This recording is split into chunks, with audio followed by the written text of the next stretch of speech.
As we enter some of the busiest months for crime in our cities, both St. Paul and Minneapolis are continuing a significant downward trend in violent crime. Let's look at three categories. In St. Paul, there have been 5 homicides this year compared to 13 last year. Assaults are down from 769 to 537. And perhaps one of the most telling, shots fired down to 564 from 792. Now let's take a look at Minneapolis. Homicides down. It's actually, we had another one on Saturday, so it's 32 this year compared to 41 last year. Assaults down 5,500, down from 5,600. And again, a category that a lot of people really feel is at the heart of the problem. Shots fired down 2,700 this year compared to 3,400 this time last year. Joining us to talk about this, Minneapolis Police Chief Brian O'Hara. We're going to talk about some of the controversial things as well, but let me ask you the basic thing, crime, and not to minimize those who are currently victims, because it is life-changing, but what is it that's sparking this downturn? Well, I don't think it's any one thing that we're doing. It's a number of strategies that have been working in partnership with a lot of different law enforcement agencies as well as community-based organizations. And I think some of the most significant statistics are the fact that the number of shooting victims year-to-date is actually below what it was at this point in 2019, which is very significant because I know that's what the city always gets judged against prior to the pandemic. Robberies had been a very significant problem. Carjackings had been, and all those are down. All of those year to date are down significantly, almost cut in half. Right. Let me see, why, what would you say to people who still don't feel safe coming down to Minneapolis, or St. Paul for that matter? Well, I think a lot of people coming from out of state and other parts of the state come into downtown or come into other parts of the city, and they see people who are either homeless or suffering from addiction on the street.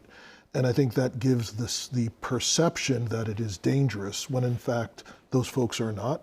Those folks are dealing with a number of challenges, and that's not who's causing victimization in the city. And again, for those who are victims, it doesn't matter that the numbers are still down, and you folks are keeping track of that. I want to ask you about an ICE action in Minneapolis on June 3rd. You've explained this before, but it continues to be controversial. It created sort of a stir. We see some video here of the people gathering because people thought it was an ICE raid. It was actually ICE serving a search warrant using tanks and military, trucks. What was that, and what is the situation with ICE right now? Because the ICE raids are increasing. Yeah, so that was a Homeland Security task force that was conducting a number of search warrants throughout the state. There were no ICE agents on the scene until the people who were on the scene called for help. It was being led by Homeland Security and the FBI. Then virtually every federal agency there is showed up as they needed help. And so, obviously there is legitimate fear. And so you were there in what capacity? You ended up showing up afterwards. Once I heard that federal law enforcement was using less lethal weapons against people on the street in our city and were considering gassing people, one of our officers called for help, and literally it was a citywide response to try and de-escalate the situation and keep people in the community safe. All right, and eventually it did de-escalate. I want to ask you about ICE raids because they are happening more frequently. Yes. I asked you before the show, do you get any kind of notice that they're about to go down? I would say since June 3rd, we get less communication than I've ever had before across the board from all of federal law enforcement, which is concerning.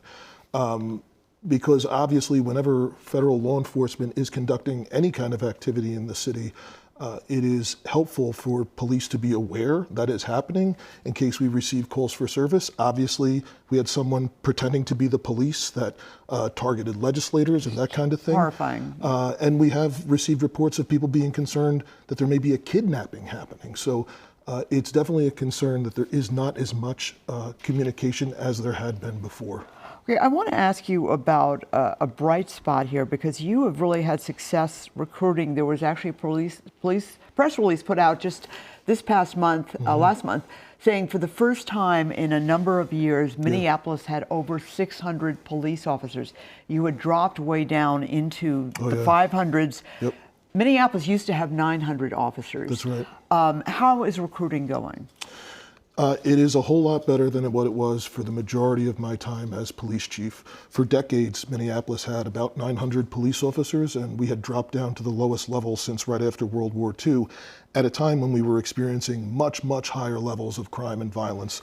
So I'm thankful that right now, we have the largest recruit class in the police academy that the city's had since the 90s. Next month, we're going to hire about 50 cadets.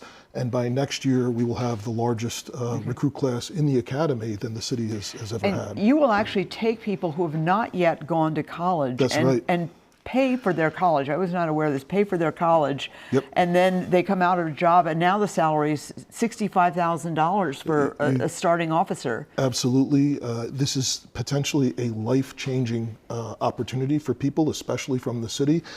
We can hire you right after high school, give you a job either full-time or part-time, and pay for all of your college. So it's a great opportunity. That's the selling point, folks. Yeah, so it's a great opportunity that's potentially life-changing for all right. people. Well, Chief, thank you so much. We really appreciate you dropping by.